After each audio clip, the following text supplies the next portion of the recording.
গীতা এলএলবির আজকের পর্বে দেখা যাবে অনেক কাঠখড় পুড়িয়ে স্বস্তিক গীতা এবার এলো কাছাকাছি। গীতা আর স্বস্তিককে এত কাছাকাছি দেখে স্বস্তিক প্রচন্ড ভেঙে পড়ে। তার চোখের সামনে ভাসতে থাকে গীতার স্বস্তিককে বলা ভালোবাসার কথা। এরপর স্বস্তিক গিনিকে ফোন করে আর বলে সে তাকে ভালোবাসে।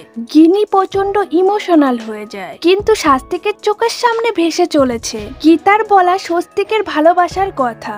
এরপর ভজন অগ্নিজিৎকে বলে কিরণকান্তের ব্যানার্জির যা মানসিক অবস্থা, তাতে যদি তার ছেলেকে উচ্চ আদালত থেকে বেল করিয়ে না আনা হয় তাহলে খুব প্রবলেম হয়ে যাবে। অগ্নিজিৎ মুখার্জি বলে আমাকে কি উনি হুমকি দিচ্ছেন? ভজন অগ্নিজিৎ মুখার্জিকে বলে আপনি দুবার গীতার কাছে হেরে গেছেন, যে কোনো ভাবে আপনাকে এবার জিততেই হবে। এরই মাঝে গীতা ফোন করে অগ্নিজিৎ মুখার্জিকে।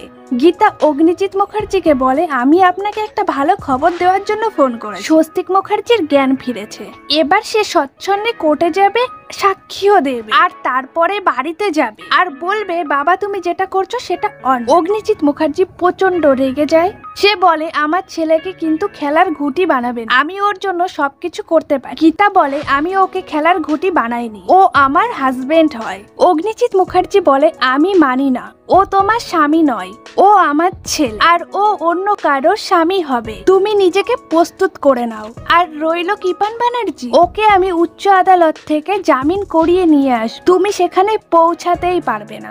এরপর দেখা যায় বোজবালা মুখার্জি অগ্নিজিৎ মুখার্জিকে বলে উচ্চ আদালতে যেও না, লোয়ার কোর্টে মুখ পুড়িয়েছো, ওখানে আর মুখ পুড়িও না, এই কেসটা তুমি জিততে পারবে না। অগ্নিজিৎ মুখার্জি প্রচন্ড চটে যায়। অগ্নিজিৎ মুখার্জি বলে আমি জীবনে কোনোদিনও আপনাকে মা বলে ডাকবো না। এরপর সেখানে বোজবালার বৌমারা আসে। ওনার বড় বৌমা ওনাকে বলেন আপনি কেন বারবার বাড়িতে ঝামেলা করছেন? আর একজন বৌমা বলেন ওনার তো ঝামেলা করাই কাজ, আমি ভাবতেই পারি না উনি কোর্টে ওনার ছেলের বিরুদ্ধে দাঁড়িয়েছে, আর এটা আমাদের পরিবারের সবাই মেনেও নিয়েছে। বোজবালা মুখার্জি বলে কোথায় মেনে নিয়েছে? এই বয়সে আমাকে একা হাতেই সবকিছু করতে হয়, রান্না থেকে শুরু করে সবকিছু, তোমরা একবারও খোঁজও নাও না। বোজবালার ছোট বৌমা বলেন এত জেদ কিন্তু ভালো না, পরিবারের বিরুদ্ধে গিয়ে ভাববেন না আপনি বড় কিছু করে ফেলেছেন। বোজবালা মুখার্জি বলেন পরিবার সম্পর্কে বোঝো তুমি, এটা কোনো পরিবার না, একজন সন্তান তার মাকে মা বলে ডাকে। বৌমারা তার বৃদ্ধ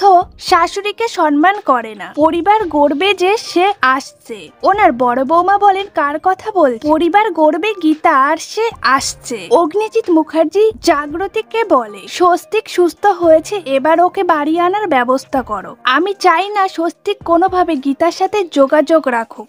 বোজবালা মুখার্জি অগ্নিজিৎকে বলে ওরা স্বামী স্ত্রী, তুমি ওদেরকে আলাদা করতে পারবে না। এরপর দেখা যায় কিরণকান্তি ব্যানার্জি আর ভজন গীতার বাড়িতে যায়, গীতাকে ধমকাতে থাকে। কিরণকান্তি ব্যানার্জি বলে উচ্চ আদালতে যাচ্ছে আমার ছেলের কেসটা নিয়ে স্বয়ং অগ্নিজিৎ মুখার্জি, আমার ছেলে যেদিন জেল থেকে বার হবে সেদিন তোমার জীবনের শেষ দিন হবে পৃথিবীতে।